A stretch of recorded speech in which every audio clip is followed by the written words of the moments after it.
Alright guys, so over the past few days, Apple have announced a whole new range of MacBooks, well, Mac products in general, including the Mac Mini, the iMac and MacBook Pros, and a massive refresh that's kind of gone unnoticed for the MacBook Airs as well, and I'll go into that a little bit later. Now I'm going to be completely honest with you, I completely forgot and actually didn't even realise this event was happening at all. In fact, the only time I found out about this actually happening was when I saw a bunch of pictures released of the Mac Mini, the brand new Mac Mini. And I was like, oh my god, I need to have a look at this because you know what? On a whole, Apple products recently have been a bit mid. The iPhone 16 and the 16 Pro lineup was kind of underwhelming, in my opinion. The iPad Mini that was just released was pretty lackluster, basically just a new chip added onto a 3-year-old iPad. But just on a whole, the last few months for Apple products has been a bit boring. However, right now, if you're looking to get yourself into the Mac ecosystem or upgrade your current Mac, now is the time. So firstly, let's talk about this new Mac Mini because it is pretty impressive. Now for the past, I think 14 years, Apple have used the same design for the Mac Mini. You know, it's not a bad design, however, it was time for a change. Now one of the main reasons I actually like the Mac Studio much more than the Mac Mini as an option to go for a desktop computer from Apple was because of the front I/O ports that you've got on the Mac Studio. Having to reach around on the Mac Mini to get to the ports or actually have to buy another hub, anything like that, it's a bit of a faff. And to be fair, with the Mac Studio to have 2 USB-C ports on the front as well as an SD card reader, which is brilliant. If you've got it sat on your desk, it's easy to access these ports. You don't have to faff around with reaching around the back and making your desk just not very nice to look at and quite messy. With the Mac Studio, it's just an all-in-one thing and it looks really nice.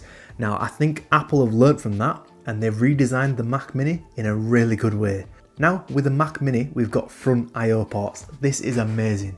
Having Thunderbolt on the front of the Mac is great. You know, it's one of the best new features. Now, sadly, there's no SD card slot. However, you can get an adapter for that, like 10 quid. It's not the end of the world. But just to have ports on the front is a massive thing. But yeah, other than the front ports, we've got a much smaller footprint for the Mac Mini. Now, it is slightly taller than the previous model that we had. However, it is much smaller in terms of, width and length. So on your desk, it's going to look a lot nicer, in my personal opinion. So like the previous model, we have 2 types of chips that you can get with the Mac Mini. You've got the M4 base model, you've got the M4 Pro as well. Now thankfully, the price has stayed the same and you are actually getting a little bit more for your money as well. So this year, Apple have upgraded the entire Mac lineup to 16GB of RAM. And yes, that includes MacBook Air and I will come on to that in a little bit. The Mac Mini for $599, you get the M4 base model chip, you get 16GB of RAM and 256 storage. Now I probably would recommend paying a little bit extra to get that 512 or even 1TB because I think you pay about £1,000 for an M4 chip with 1TB of storage. However, it's actually the first Mac to have Thunderbolt 5 as well. Now if you did want to plug in a Thunderbolt 5 SSD, I don't know if they exist yet, but I'm presuming they will come on very quickly. This will be amazing because the speeds are going to be almost exactly the same as what you've got on the hard drive inside the Mac as well. So thankfully storage for the Mac is becoming less of a problem now. However, I probably would still recommend upgrading to 512. And yet again, for $13.99 we've got the M4 Pro chip inside of it and it comes with 512GB of storage as well. So can't go wrong with that at all. Now in addition to the Mac Mini, Apple have announced a new range of MacBook Pros. Now before I talk about the M4 Pro and the M4 Max chips, because we haven't really seen too much of what those have got to offer, on paper, I really like actually how the base model M4 14-inch MacBook Pro looks in terms of what it has to offer, because now this year we have 16GB of RAM as a starting point.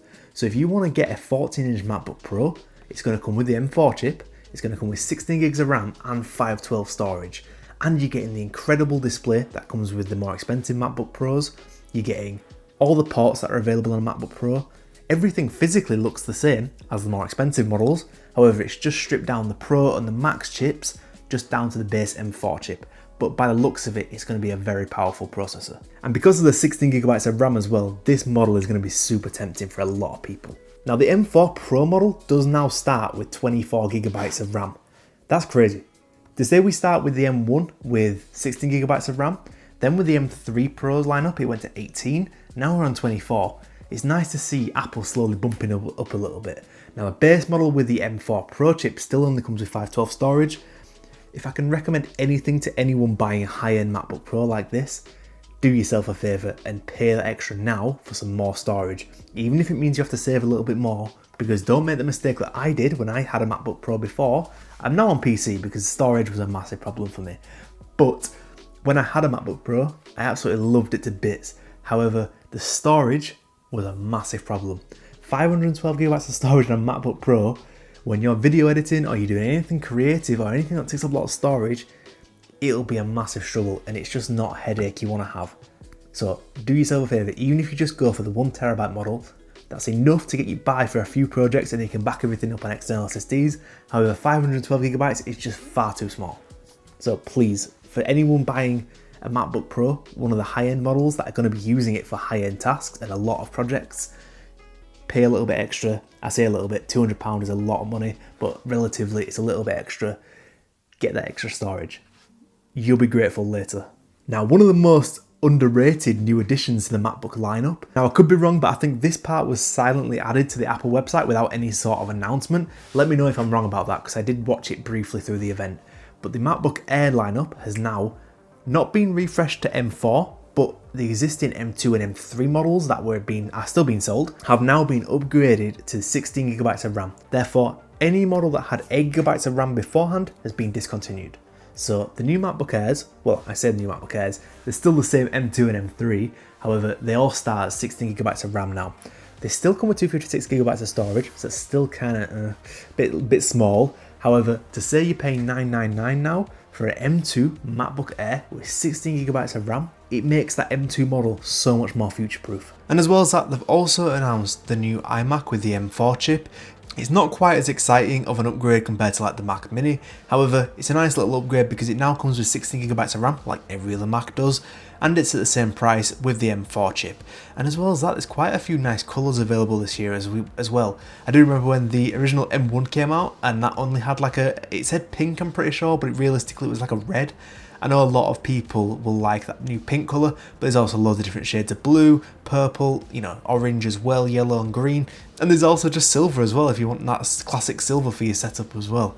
You know, the iMac is not a bad value or proposition to say you're getting the M4 chip with a really nice display as well. But yeah, I mean, this was a nice surprise because I wasn't actually expecting this Apple event. I'm not been really keeping on top with all the Apple news and stuff recently, as you can probably tell on my channel as well. I haven't really been making that many videos on Apple products. It's more gaming oriented. This has actually been something that I just thought I'm gonna have to make a video talking about this because, like I said at the beginning of the video, Apple products generally at the moment, I didn't make any videos in the iPhone 16 lineup because it just didn't interest me really. There wasn't really too much to talk about, especially if you've already got a 15 Pro as well. But these new Macs, they're quite promising, and I tell you what, it's a good time to buy a Mac. But anyway, let me know what you think down below if you're going to pick up any of the new Macs. But that's going to do it for today's video. If you enjoyed today's video, do me a massive favour, hit the like and subscribe to the channel. I'm hoping one day that we can actually put a silver play button on that wall over there. But if you want to help us out, hit that subscribe button, and I will see you next time. Goodbye.